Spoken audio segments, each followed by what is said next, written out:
साथियों, आज इस भारत देश के अंदर रोजाना हमारे बहुजन लोगों के साथ, हमारी बहन बेटियों के साथ, हमारे बच्चों के साथ आए दिन नाइंसाफी होती है, अत्याचार हो रहा है। हमारी बहन बेटियों की सरेआम इज्जत लूटी जा रही है। मगर ये बहरी गूंगी सरकार चुपचाप मूक दृष्टि बनकर देख रही है। हम अगर अब नहीं चेते, अगर हम नहीं जागे तो आने वाला समय भारत के लिए ही नहीं पूरे विश्व के लिए खतरा बनेगा। जो लोग सत्ता में बैठे हैं वो केवल किसी एक विशेष वर्ग के कहने पर, विशेष वर्ग को खुश करने के लिए केवल सत्ता की चाशनी का स्वाद ले रहे हैं। आज हम 90% से ज्यादा हमारे लोग इस देश में हैं, हम इस भारत के मूल निवासी हैं, मगर हम सत्ता से बाहर कर दिए जा रहे हैं। हाल ही के अंदर ईवीएम, जहां पृथ्वी से जो आकाश में उपग्रह छोड़े जाते हैं, सैटेलाइट छोड़े जाते हैं, वो सैटेलाइट नीचे धरती से उनको कंट्रोल किया जाता है। क्या ईवीएम को कंट्रोल नहीं किया जा सकता?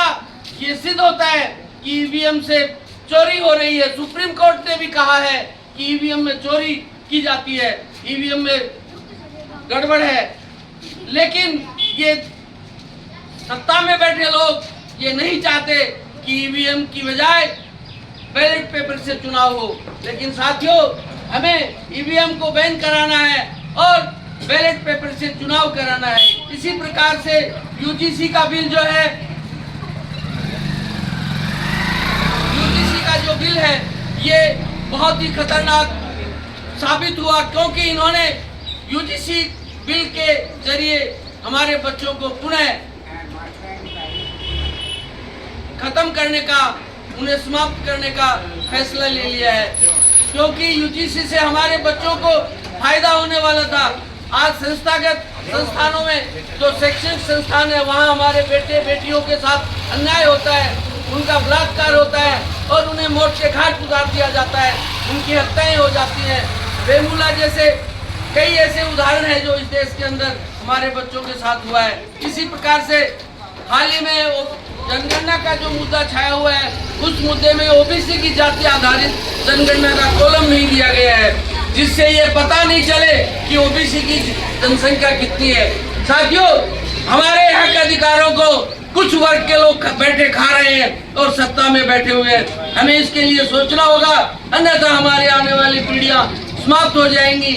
हम सम्राट अशोक महान, चंद्रगुप्त मौर्य और बुद्धा की संतान है। हम इस देश के SC ST OBC and minority के लोग इस देश के मूल निवासी हैं। लेकिन एक वर्ग विशेष ने हमारे देश की सत्ता पर कब्जा कर लिया है। उस कब्जे को हम छुटाने के लिए, सत्ता में हमें आने के लिए प्रयास करना पड़ेगा। हमें बलिदान भी देना पड़े तो हमें देना चाहिए। मूल निवासियों का नारा है, मूल निवासियों का नारा है। आज का हमारा जो 23 अप्रैल का जो भारत बंद का आह्वान था, वो बड़े ही तरीके से सफल रहा और आपको सभी को इसके लिए बहुत बहुत साधुवाद, धन्यवाद। जय भीम, नमो बुद्धाय।